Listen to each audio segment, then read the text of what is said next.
system era nakye abagundi be balyo bokka anti sinze yabateeka wansi balina okweyambako ne balinnya waggulu so I shouldn't be crucified. Abaavu ne Yesu yabalekawo bwe yajja ku nsi so they are not, I also have mine.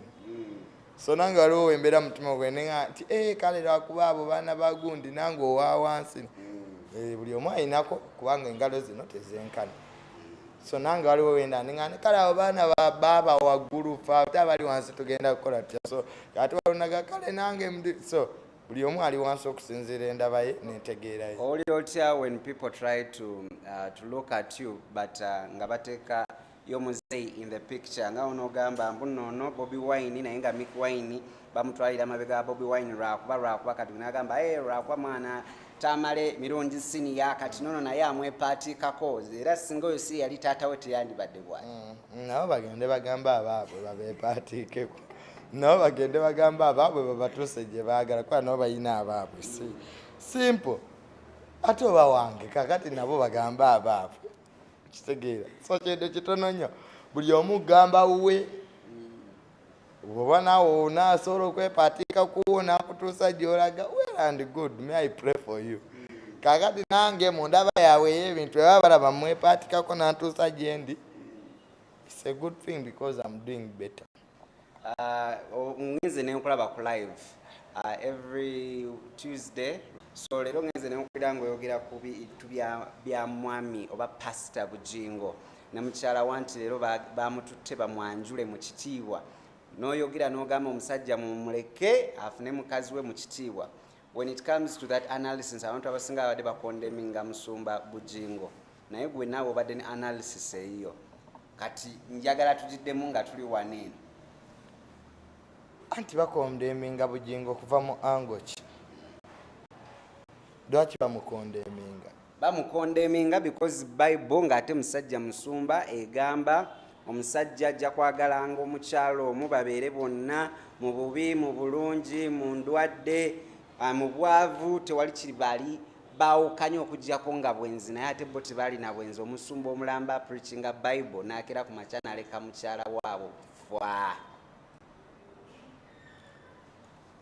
Bw'oba okirabidde mu Bible abantu balina okutegeera nti Bible eyo bw'oba ogisomye oyinza ogitaputabo amaanyi ag'obulamuzi yagayina kubanga ffenna era kyekinaamukomyawo ogwokubiri okujja okulamula abalamu because abaviira mu religious basis they want to hide in the Bible. Bujingo akole ki? Okwangono Musumba kaaba omutuukirivu paapa ye ogugwe gwakulyowa myoyo nnyini myoyo egyo ajja kujja agyeramulire kubanga buli ali mu Bayibuli Katonda gwe yakozesa alina likodi y'ebibi. Kyobadde okimanyi? Bannabbi b'obulimba bajja kuba baki bangi. Si buli avaayo okunenya Bujingo nti ye mutuukirivu. Bangi bakola n'ebisinga Bujingo bye yakoze. Kati no yenna Bujingo yajjewo oli omukazi ayagala divorce kati bangi nnyo basumba ne bakozesa obwana obuli mu kyaki. Kale n'olwekyo luzze abakootinga Bayibuli balwana ntalo zaabwe. Ogambye abeere ne mukyala we mu kitiibwa. Of course ekyokubiri obufumbo bwonna bubeera bw'abantu babiri si toilet ogendayo ate sukka 20. Kakati obufumbo kati bano abawa advice n'abajja ebyabikkulirwa bajjamu nga baani kwawuli amaze ne mukyala w'emyaka 15 kweriwo omu yakooye munne n'agamba ngenda ate nga ye Musumba n'agamba nkola ki ati ebyobusumba naye muntu okubeera obusumba si kukomera buweereza to forgive. So no gwafunye omupya naye wanamukoowa ng'ayingizaawo omulala which is also very obvious. Dembere bwe watandika nabo bw'okyayina si bwe kiri. buli omu gwe yatandika naye gwalina abamu gwe abasinga obungi bonna babagalwabwe nendabanga maybe abasinga ba bloggers bamwagala lwakuba alina numbers. Let's clarify from what you started with. Watandika ng'oyogera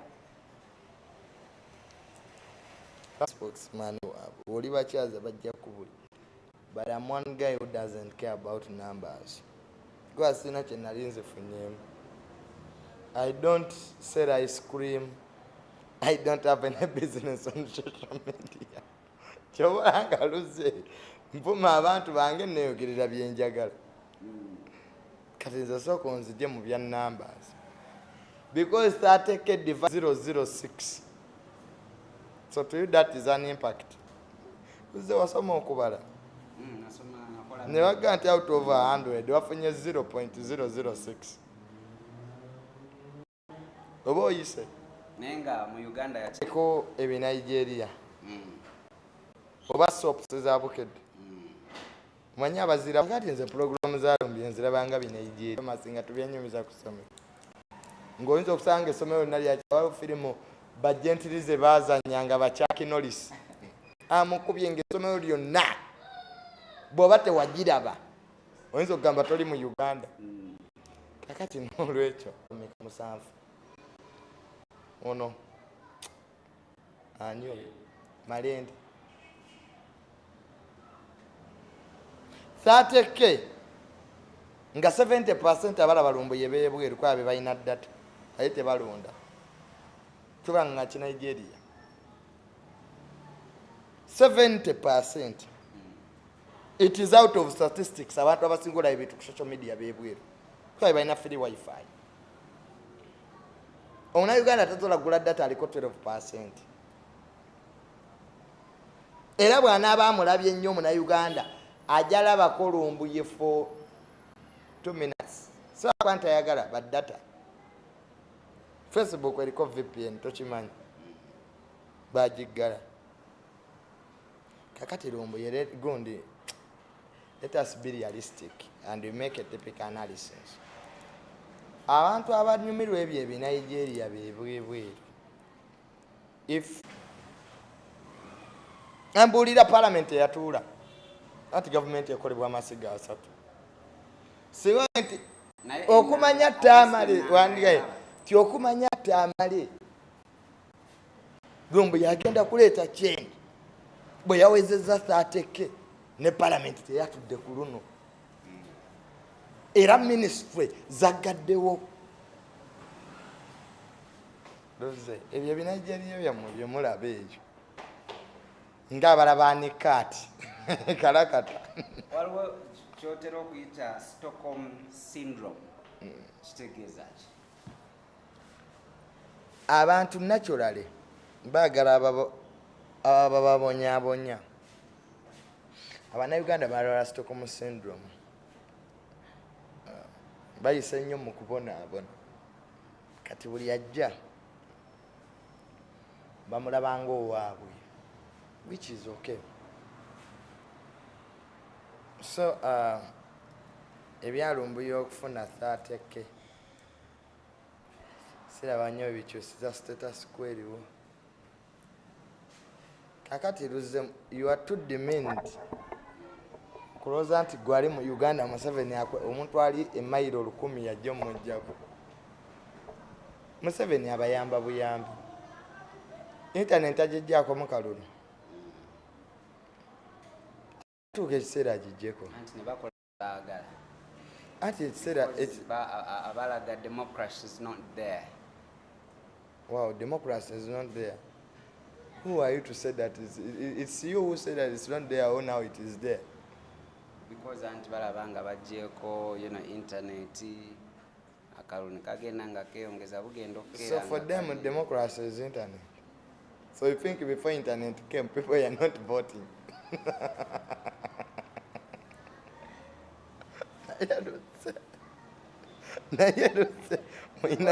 Wali omuntu y'omu in part 1 ng'oyogera birala ne kakati ogambye bagambye bajja ku internet democracy is not there. Oli asindika info Definition ya democracy mulimu internet. That when internet is how democracy can be, it's one of the means how democracy can be practiced. So before the internet was here, because the internet is a new initiative, people are not voting. So those governments, all of them, were democratic. Just because the internet was not there. Internet is a media. Which helps is a platform of democracy. So people come, they express. Amanya numbers ziriweziti nezibera legit. Wow. That can be true. To express. So when internet was not here, people were not expressing. So all those governments, people were not expressing. So expression has just started, political expression. Yeah, advancements, just like human rights, or because of technology, or enough rights there. Democracy internet must fall under security. Okay?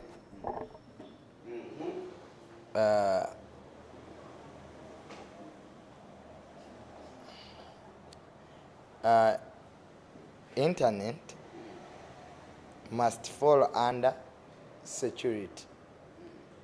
When you misuse internet, expression, you must have rights you are supposed to follow. You might have a right of expressing your political interest, but you can't then abuse people,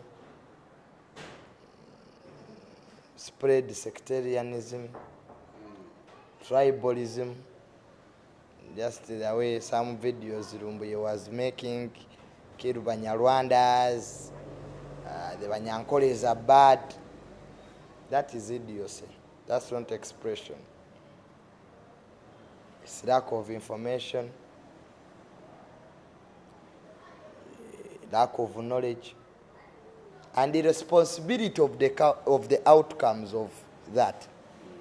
So as senior citizens and responsible citizens, we regulate those expressions that can endanger the property of other people and other people's rights.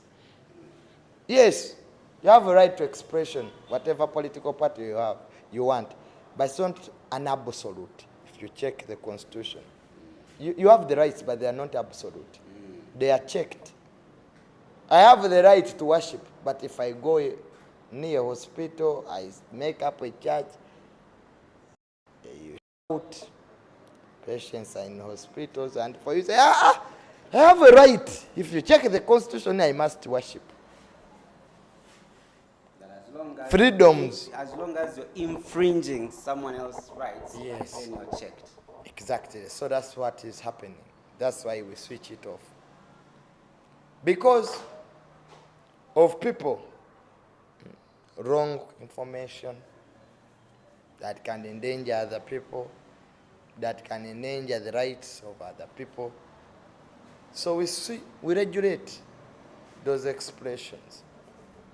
So if in other countries people use internet for business, okay, and in the process, when that internet is off, the economy loses a lot of money actually, because of one idiot who will wake up one day to announce results that are fake. He is now assuming power that are not his. Is now announcing electoral results. Olaba waliwo ekineewuunyisa as a youth. Oba kale ebintu bya politics omanyi sibirimu bulungi ate sibitegeera bulungi. Kyova olaba wojjanga omuntu oli wa myaka gyange ngezaako otegeera wonnyinyonnyola bali abakulu bannyonnyola ndwawo otegeera. You know you're in one party today nga bo babikola, and you're talking vis-a-vis what you're talking we walinga oli eri, you know. Nenewunya, do you guys discover these things? Nomanya naye kino kiriwo ekyo, oba you still even condemn the bad which are even in the ruling party? the problem you have in politics, it's not parties. Yeah. It's not parties. It's what? It's about people. We are changing lives of people. When you start seeing yourself and do an open the way for this and the way in RM, it's already a division. We're dividing the country. Ngabola baby dini ndi mukatuli chinze ndi mulokole, but we are under one what? God. Lero amafuta we galinya. Era nga galinye, so abe nalemu babagamba ku petrol station nti goliwe nalemu. So as humans, we are striving so hard to see that we get basic needs. Sorry. Which even the basic needs are expensive right now. Exactly. Okay, I agree. Between no kwogerako. Yeah. But now if you start saying that the basic needs are high, but nope. I'm FDC, I'm NRM, then you have a problem. It means the ruling party elected such conditions to be there. Because if you look at Dubai, for just 50 years to be where it is, desert, it means maybe the people That of is- Tuala, they are not organized. That is the I'm problem. just That saying. is the problem. We don't have a ruling party.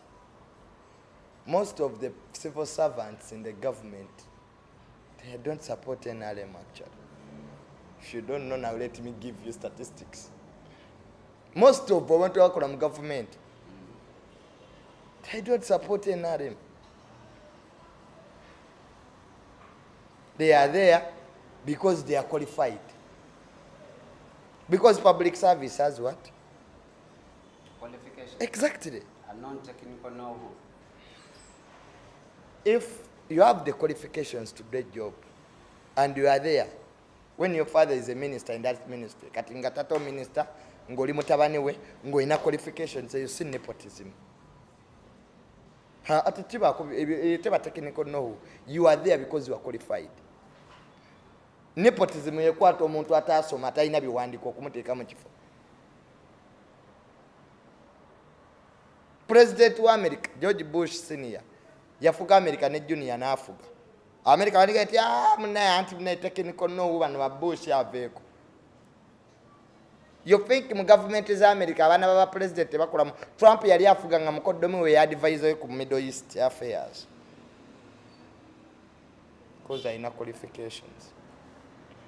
So kakati temutaputa bintu bino bubi because of hatred and bias. Nga bw'okyawa Yesu Kristo kuba mwana wa Katonda. Kati wali oyagala Katonda asindikana. Did you want to go to send? Because he has one kid. So he wanted God to send you. You are not a biological kid of God. He had to send you his own way. Because he looked around you that, come. And God has been mentioning it throughout the New Testament. I have sent my only Son. my only son. I have no one to send. So okay, even if the first family is having all those big positions in Gundi, Mukodomi, Aliwano, Oligundi, it's okay as long as they are qualified. How many first family members are in government? So CHPR. To get it out. Everywhere. Nangera Tamale bwe najja, my wife will be a minister of education. It's not nepotism. She's my wife. So you want me to pick you. But this is the reality. Luze, teri muntu ateyagaliza.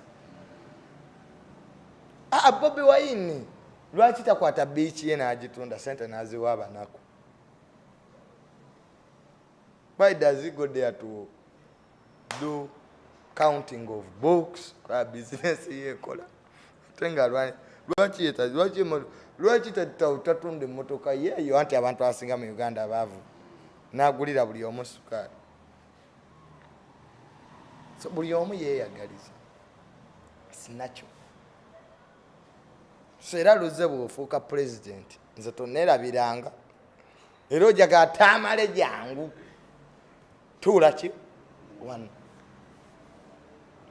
naye nga we bakoze obukyamu era you can not nogamba awo munange tebakoze bulungi awo banditereezezzaamu bwe bati balina ebikyamu ng'abantu olinawe olina ebikyamu byo n'ebirungi ebyobukyamu everybody we do good we do bad there are bad things they do and there are also good things they do so it's say that way no big deal no big deal that's humanity I have my weaknesses I have my strength it's on which side of the coin your part gyoyogerako nogamba humans have 3 individuals in them exactly there's what we do when we don't know ng'omuntu goyogera naye nga yeetakula mu nnyindo abamu oyogera nabo nga beegaaya abalala baba beesokoola amatu tebakikola intentionally it comes naye bambi bo tebakimanyi then there is what you do when you know kyo nyenda kikola gundi no nyenda mukuba oluyi then there is something you do what you want to be n'abantu bobeera awo nolaba ku TV nogasinga ninga oyo gaayi notandika okweyogeza nga ye notandika okugula engoye ezimufaanana you want to be something so those are the 3 categories that make up people what you do the unknown what you want to be and then who you are aliwo abalina okubeera dominant all the 3 I hear so many people making mistakes. I want to change my personality. Personalities don't change. It's a biological you. Personality means enduring traits that show up in many situations. In most of the situations, those traits will show up. Bw'oba muyombi nosanga ziri ecupa nga ziri wali era ojja yomba ate badde neewuunyiza Tamale obutayomba it's biologically in you. So yandibadde dominant because that's what makes You can never hide your personality. Waliwo abaana mu class nga musirise ng'ayogera nnyo ebweru twabayinanga ne bw'atuuka mu kiraasi ticca n'amuyita okuwaayo ansa ng'akankana abikaminga shy nga tasobola naye nga kiraasi weggwa n'omusanga ebweru y'abanyumya firimu. Now he has extroversion, but then the other element, a personality class, a shyness, because personality is a continuum. You score high and you score less. It's degrees. You can have all the 5 personalities in you. You can have neuroticism, you can have agreeableness, you can have consciousness, you can have open to experience, but the degrees do matter. Because in every situation there is a personality in you that will come out. Most of the people who work on TV, they score high on consciousness, on extroversion. When they are there, but when they are out? No, kati waliwo abantu nga asobola okujja wano. One person, I can give you an example, MC Kat. Asobola okuinterview nga naye mu free time ye bw'oyagala omuggyako emboozi asirika. Kati ayinamu n'eri. N'omunoonya ng'oyinza okugamba taliwo naye nga waali. People don't know that he's quiet. Naye wano ajja kukyaza munyumye asobola okwadressinga abantu nga bangi. But a pure introvert ate tasobola kukukyaza. Degree webanga eri waggulu ya introversion mu muntu teboogera. But because extroversions we found happiness in the outside world. Abantu balina otulaba kasita otandika esimu nga bandabye bameka. Those are elements of extroversion. Kasita banga oli introvert, you can't say anything. You are shy. You are always alone. You don't want people to know that you are. Pure introvert asobola mala ennaku 3 ng'ali mu nnyumba nga tafuluma. era introvert bw'omusanga nga yatadde wano ekintu ki n'okikyusa n'okiteeka wano mulwanagana lwaki okyusa ebintu bye be bantu b'okyali ewe nga tayagala okwate ku kintu ky'osanze olina okukireka nga w'obisanze. They have a high degree of order. Kane tujja tubaawo ne consciousness be baana abagezi mu class, they use their consciousness. But professors, people who score high on consciousness, very organized people, scientists. Then if you score alone consciousness, you don't use your consciousness. Tibagala kusoma. Agreeableness. Have empathy. Woberango scoring high. Most of them are not dean. Most of the religious leaders score high on agreeableness. Agreeableness is that personality trait in you that you always live your rights for others. Tobeera mu arguments. Toyagala bizibu. Abantu baba batomedde odduka n'obayamba tojjayo simu y'okubakwata. Nika neba ne gundi alina ekisa gundi agaba.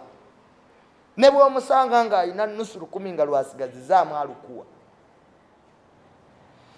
Naye omuntu asikowalinga loku agreeableness aba mwezi batemu tebalumwa oba gundi akaaba batakaba tebimukwatako. For them it's about them.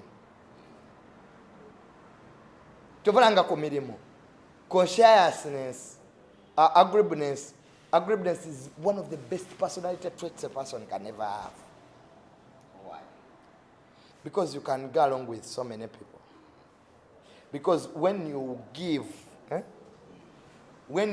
out your rights to others, when you help others, people will like you. But introvert, they can't work. He doesn't have that relationship with other people because you know work is a teamwork. A company is a teamwork. You can be a good secretary, nenga introversion character. Ikutta omulimu gwo idokola kulaba abantu. Omuntu akubuuza ekintu boss mwali is the boss. Yes. Shyness. Tuba tuli awo. And then I hear ndi ku TV ndaba pulira abamagye babatumye genda Congo. And then the parliamentarians want to know kyekyabatute bo nga balaba constitution abagamba baba ino bagamba ko kyabagenza okukola. And in your last video I saw no gamba ekyo kiri very okay, they don't need even to tell the parliament. The military and the parliament are two different entities. But the constitution that takes them tells them to report to parliament before them going. If you read the law properly, when the president ngagenda okulwana olutalo kengayungudde amagye ebweru, he notifies parliament. That's the law. But these were operations to fight. This wasn't war. They are operations. Ani oluzungu luzibu wamu baba bagasoma. These are operations. It's not war. We are not fighting a war with any country. We are carrying out operations. And this and this war you declare war. The president, when he's declaring war in another country, he has to go to parliament. These are operations. It's not war. Okay. Kale kituufu alina obba notifying. Let us tukitwalire mu ange eyo. Some operations require sensitivity and secrecy. This is not rocket science. Even in America, there are missions that are carried out without anyone's knowledge. One, ey'okutta Bin Laden. It was only a few. Era waliwo ekifaananyi nga bakulaga Obama atudde wano, Hillary Clinton atudde wano. You see that photo? Nga bali mu daba. operation lwaki temwalimu batyo bamemba palamenti b'omu America ba Congress tebalimu? So my friend, things of security are things of military and intelligence. What if there are parliamentarians who are working with ADF? Naka mwe bajja balumba mmwe. Because waliwo bamemba parliament abakola video nga bawagira ADF. But eryose netukuba ate era egenda twongera. So now you go. You get a mic. Yeah, tomorrow we are attacking ADF. Now, will you find them there? This is common sense. Will you find them there? Waliwo omanyi tuludde nga tetunyumya naye twerabira tewampayo take on the bombs that were happening around Kampala. I didn't get your take. Tewamanyi oba kati byalekedde awo babisobola okuddamu. What do you think exactly happened? Because with all the security Uganda gyerina ekintu ng'ekyo kiba kizibu nnyo okubeerawo ne batamanyaako ani nga bwe baamanya ebijambiya ne bakwata be baakwata zino bombs of which we are not sure oba kati zirekedde awo oba nedda, just like another web bwe bagipredicting eya COVID egenda okujja. Your take bombs ezo zaali zigenda mu maaso ba suicide bombers. Ensi bagikuba bomu nga ze baali batukuba tekitegeeza nti security enough. America bagikuba mu Twin Towers, so kiba kitegeeza America tekyali super power kubanga a few people, 2 of them, hijacked planes. They hit soft targets, civilians. So ekyo kiba kitegeeza nti security eba enough. Omulundi ogumu it can be a mistake. Ogwokubiri kibanga it's becoming almost a routine. Bamumekeza akavuga mu America kebe UK nga n'omwaka guno waliwo emu eyavuga mu Liverpool. You see, terrorism is one of the hardest things to fight because kale so tambula mu luguudo nokagundi nagenda baluka. Can you identify agenda baluka na genda ali mu kisenyo so olaba sajja no yagenda baluka nayinza okuba agenda baluka ko omuntu ayinza okwesiba bomu mu mpale najja bulungi. These are hard things to fight because first of all you can't know who is going to kubaluka. Olowooza bannayuganda be baali babyekola oba bagwira be bayingirawo okulabaako anti nawuli abagamba gavumenti mbu yebikola. niffe twagala kutegeera bwe twabadde tukuba aba ADF abaali bagamba gavumenti yebikola basirisi. Tetulina n'omu gwe tulaba waliwo ba MP bali baga gavumenti erayika yebikola. Bwe twadde tugende Congo tebakutte emmundu kujja balabira eddala baani ababikola ki. So ADF ne badde jja wano ne bakola ne balumba ne batta ne bavayo ne beewaana ssebo era bajja ne bateekayo ssebo ku mikutu gyabwe ne beewaana tegeera. So until when their days were over. Their days were over. President Museveni jaga, I will kill those pigs. I will kill those pigs. Balowooza akola ki? Paka yabakubye bomu 910 in 6 minutes. Na destroying enkambi zaabwe ezo. So it was a lesson. So kakati abali wano adde balooza Uganda is a failed state. Islam 7 agenda kuvaawo. It's time to think twice. What would be your best way to describe that gentleman? Oh. 7. How would you describe him? is a man who has learned. He has been here for long. He knows the problems of this region. You know, why would you treat a pedigree? Abalabi b'omupiira bakimanyiri yawe Madrid n'ebikopo 13 ebya Champions League. Ne waliwo emipiira gyewangula nga teyina nnyo basambi balungi, just experience. Gwe kitu kyokola okinamu experience. Omwana ne waba asomedde ebya media Harvard. Oyinza omukubisa ekintu ekyo experience. Nti kamera eyo bwevaako osobola okutulano n'omanya kyekigejjeeko. Nga tonnasitukana noga baatula eyo. Era bagenda okebera ki emyaka gy'omaze.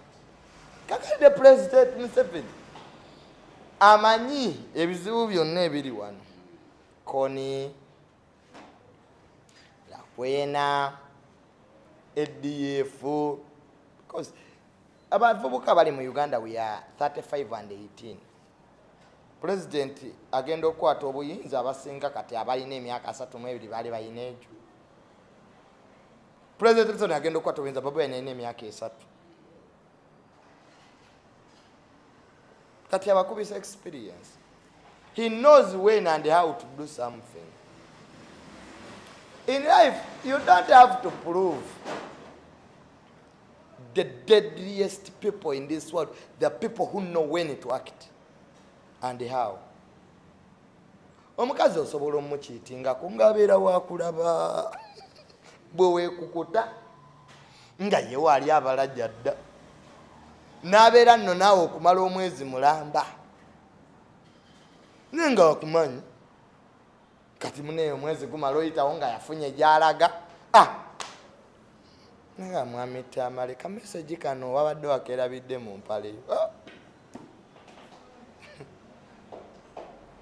know when and how to act. That makes a difference. So shouting. There are people who have learned the art of management, of managing society. Some of his characteristics, yeah? He's cunning. Museveni bw'aba agenda okuyita wano muteegere ejjinja. Museveni bw'agati ngenda Masaka gwedde ejjinja gy'abadda. He's cunning. Teriyo omuntu atategeera afuga nsi myaka 30. Tariyo. If you want to see nti ensi temala gafugika, bane family y'abaana abo bajja kulumya omutwe ogwe n'eddalu. Ng'ono asaba bitabo, oli asaba pen. Museveni is the only president in the history of Uganda atafunangako ku.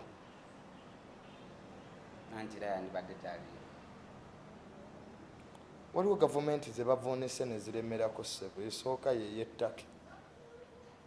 President bali bamuwambye. Burundi. Naye ono wadde essasi alina intelligence y'amaanyi. Omuzungu yajja ano nanga I have traveled Africa, but this is the only country where you find guns are everywhere. Abasirikale abali mu ngoye za bulijjo bayina emmundu. Nangamba I have never seen a police ng'eyina emmundu. Police zibeera na batyuni. Guns are for war. Mu nsi endala omusirikale omulaba n'emmundu luba lutalo. Police ka batyuni. Na mpingo wano. Ne wano kimu bibiri pa. Ate zibeera loaded. Omuntu ne bajja okukwata civilian naye nga bazze omukwata amasasi bageetimbye bwe bati. Tugaba naye. Kati gwe bazze okukwata ng'omuleetedde emmundu. Gomanyi nti mu Uganda omuntu bajja okukwata civilian nga talina kaso naye nga bamuleetedde kabangali eriko abasirikale 6 buli omu alina emmundu. Naye mu nsi ziri tekisoboka. Bajja buzi ne warrant arrest Mr. Luzeyo nga n'omusirikale abigamba talina wadde mundu azze nampigo. Mr. Luzeyo under arrest on ABCD. Let us go to the police station. Nani waganti let me call my lawyer before you go. Ne wano bakutwala empale ziri waggulu. Ne lawyer bwajja bayinza omuyisaamu empi. Kubanga government etufuga y'amagye. Se military government.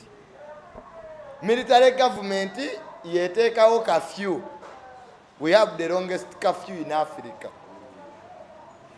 Now we in the whole world.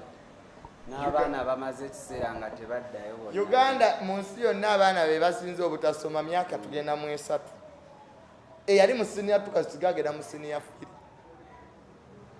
Naye kubanga totubuulira by'amasomero sige gakuumiddeko president. Kasita barracks amasase wali enakasongola gabanga gakolebwa nga ne tanka zisobola okukuba emizinga. Hey, state yebaawo. Ate characteristics za Bobi Wine engeri gye waliyoko is lucky. He's just lucky man. Why lucky? Because he has done good things in the shortest time possible.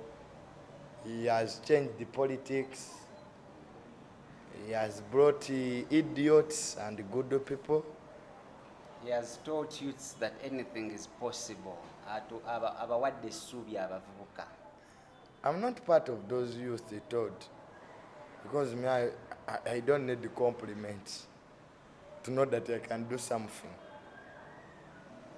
So I don't need anybody's hope. Me? From nowhere, never biggest opposition. I'm not hopeless. He has given hopeless youth hope. Which is also very okay. Which is good. Yeah. People to believe in themselves. People who have lost the first team to know that really you Imagine can. a party as just yesterday. And it they, has the biggest opposition member of parliament. That is great. It is magical. It's exceptional. It's a tick. It's good. Maybe Uganda bali bakowa da, so they have an option. No, they can kukowa, but when they don't, they are kukowa.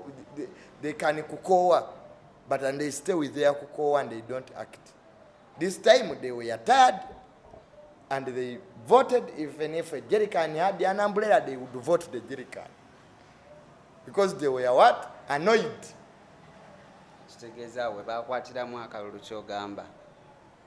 Because most of them are still saying, "Oh, your president won."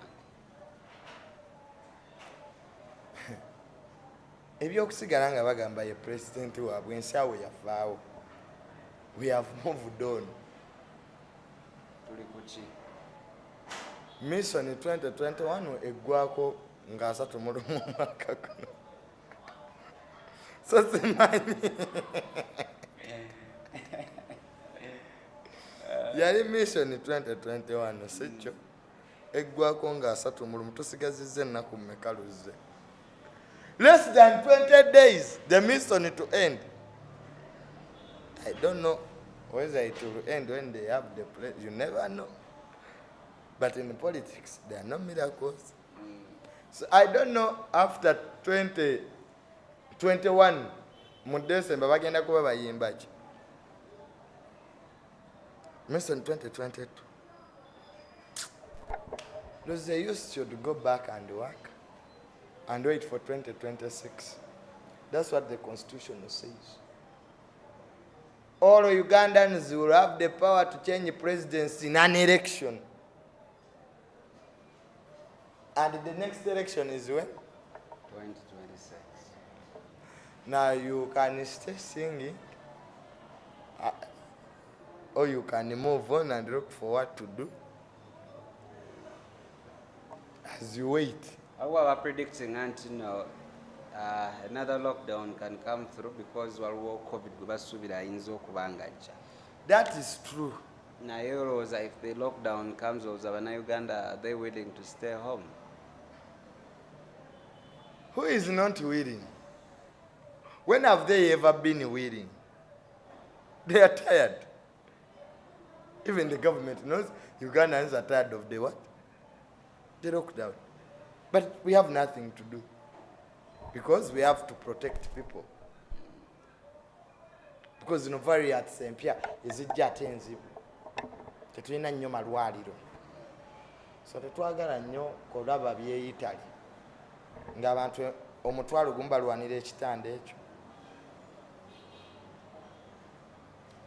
These are hard times. I always tell the youth that you are unlucky. We are born in times of COVID and climate change.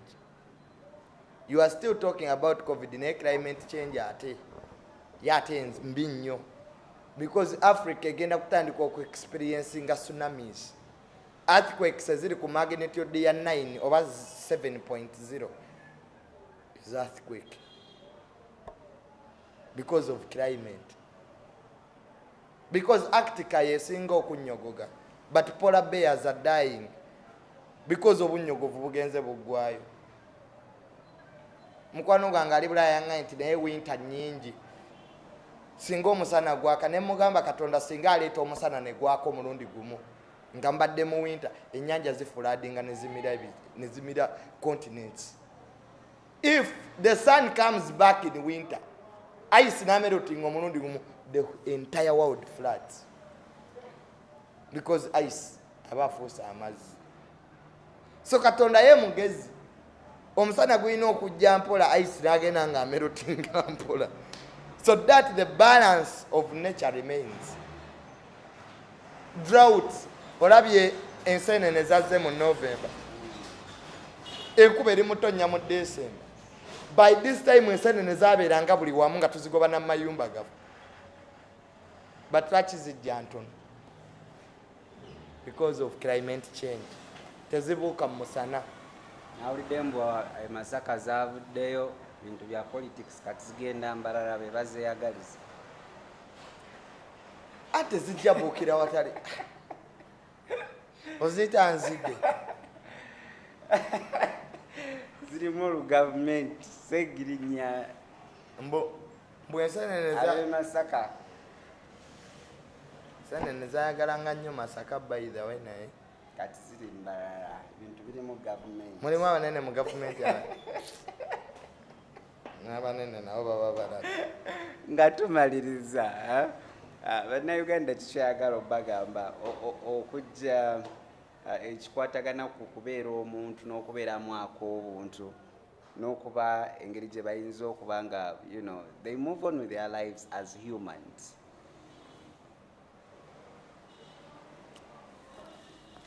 Uganda mbagambe ki, they should work. Those who have jobs work. Those who don't have jobs look for one. That is the struggle. Don't struggle now. Yeyo yokka ya sente. Lwaki obajjamu hope? Because gwe waggwamu essuubi ogamba why tekisoboka oba. On my age, when you have money, you are not in struggle. But when you lack finances, then you know that really there is a struggle. You are struggling. So that is the difference. Get money. Look for money. Invest. Because things of presidents are big. Mumsi waliwo ebintu byetasobola kukyusa nga they are beyond your powers. Gaddafi naye okyali Anti eno Uganda si Libya. These are two. Omanyi mukoppereza abana Uganda. Mulaba America. In America. That's it all. In America. If it was in South America, this is Africa. Trump yaga, these are shit all countries. Trump yaga, mwenzeza happening. Bioloni. Museveni afuna anti ye. Kituufu omusajja kyayogedde. Bino byoloni.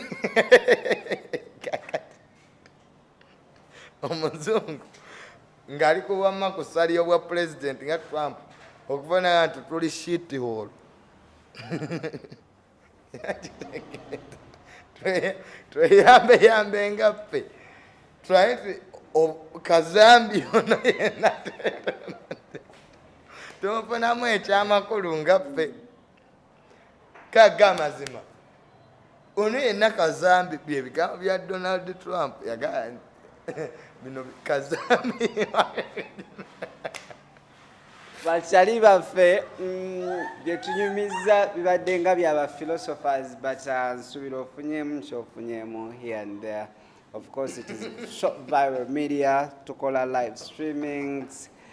Tuli wanino side ze Kamochi, oyagala mbaga kwanjula kufiirwa naye ng'oyagala live streaming, yes osobola tukubirako kanamba kaffe ak'essimu. Enamba yange yennyini 0775 86 45 72. Paka ntuze mutwegwako nice time.